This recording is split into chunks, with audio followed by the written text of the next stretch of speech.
La segunda venida y el cielo. Capítulo 3. La promesa de la segunda venida a través de la historia.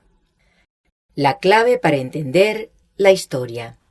La comprensión de la esperanza en la segunda venida de Cristo es la clave que abre toda la historia futura y explica todas las lecciones del porvenir. Prometida a Enoc.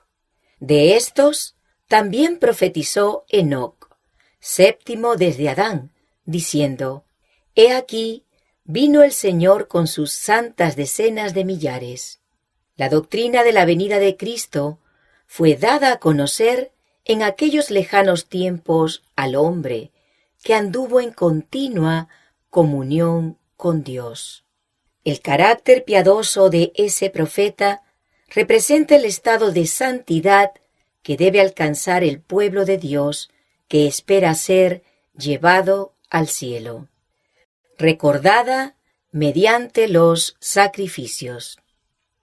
En los tiempos patriarcales, el ofrecimiento de sacrificios relacionados con el culto divino recordaba perpetuamente el advenimiento de un Salvador.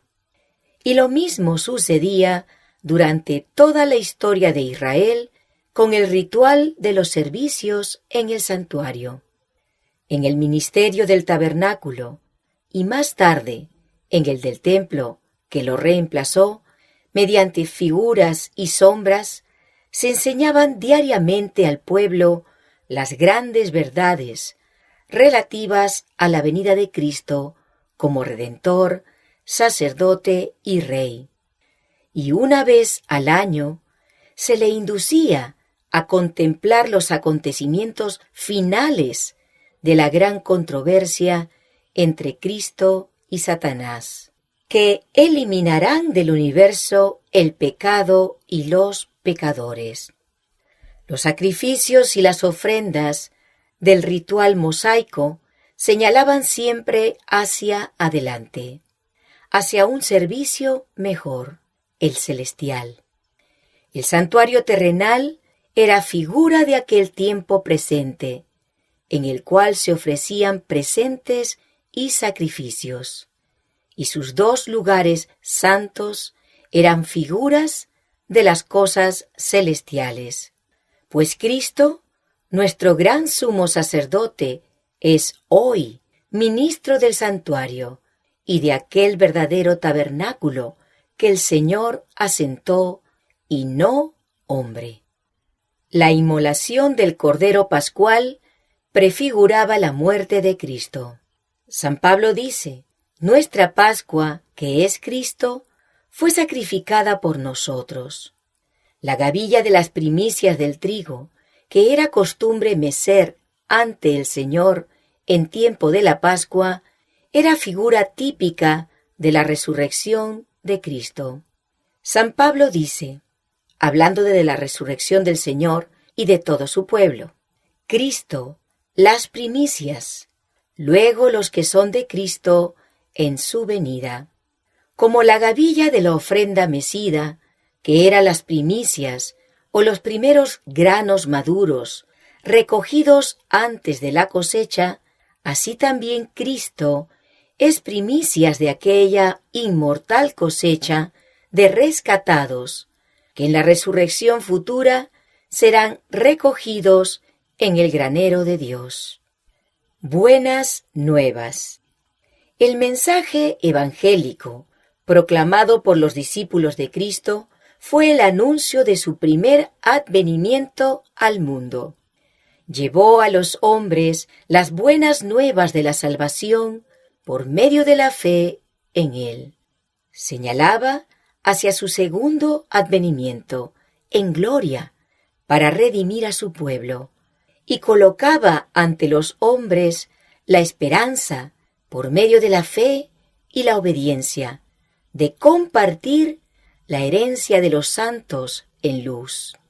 Este mensaje se da a los hombres hoy en día, y en esta época va unido con el anuncio de que la segunda venida de Cristo es inminente.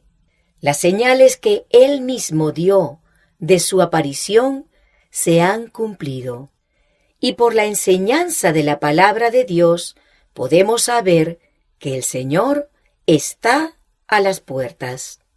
Juan, en el Apocalipsis, predice la proclamación del mensaje evangélico, precisamente antes de la segunda venida de Cristo. Él contempla a un ángel volar por en medio del cielo, que tenía el Evangelio eterno para predicarlo a todos los que moran en la tierra, y a toda nación, y tribu, y lengua, y pueblo, diciendo en alta voz: Temed a Dios, y dadle honra, porque la hora de su juicio es venida. En la profecía, esta amonestación referente al juicio, con los mensajes que con ella se relacionan, es seguida por la venida del Hijo del Hombre en las nubes de los cielos. La proclamación del juicio es el anuncio de que la segunda aparición del Salvador está por acaecer, y a esta proclamación se denomina el Evangelio eterno. Así se ve que la predicación de la segunda venida de Cristo, el anuncio de su cercanía, es una parte esencial del mensaje evangélico. La oración enseñada por Jesús. Venga tu reino. Dios es nuestro Padre, que nos ama y nos cuida como hijos suyos. Es también el gran Rey del universo. Los intereses de su reino son los nuestros. Hemos de obrar para su progreso. Los discípulos de Cristo esperaban el advenimiento inmediato del reino de su gloria. Pero al darles esta oración, Jesús les enseñó que el reino no había de establecerse entonces. Habían de orar por su venida, como un suceso todavía futuro. Pero esta petición era también una promesa para ellos. Aunque no verían el advenimiento del reino en su tiempo, el hecho de que Jesús les dijera que oraran por él es prueba de que vendrá seguramente cuando Dios quiera. El reino de la gracia de Dios se está estableciendo a medida que ahora, día tras día, los corazones que estaban llenos de pecado y rebelión se someten a la soberanía de su amor. Pero el establecimiento completo del reino de su gloria no se producirá hasta la segunda venida de Cristo a este mundo. El reino y el dominio y la majestad de los reinos debajo de todo el cielo serán dados al pueblo de los santos del Altísimo. Heredarán el reino preparado para ellos desde la fundación del mundo.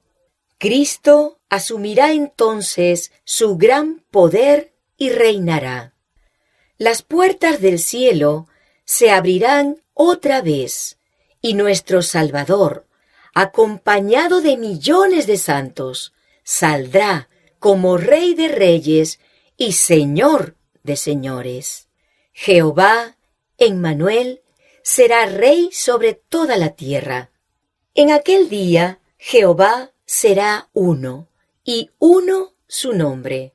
El tabernáculo de Dios estará con los hombres, y Dios morará con ellos. Y ellos serán su pueblo, y Dios mismo estará con ellos como su Dios. Jesús dijo, sin embargo, que antes de aquella venida será predicado este evangelio del reino en todo el mundo, para testimonio a todas las naciones. Su reino no vendrá hasta que las buenas nuevas de su gracia se hayan proclamado a toda la tierra. De ahí que, al entregarnos a Dios y ganar a otras almas para Él, apresuramos la venida de su reino. Únicamente aquellos que se dedican a servirle diciendo, heme aquí, envíame a mí, para abrir los ojos de los ciegos, para apartar a los hombres de las tinieblas a la luz y de la potestad de Satanás a Dios, para que reciban por la fe perdón de pecados y herencia entre los santificados. Solamente éstos oran con sinceridad, venga tu reino. La promesa produjo gozo. Mientras Cristo ascendía con sus manos extendidas para bendecir a sus discípulos, una nube de ángeles lo recibió y lo ocultó de su vista.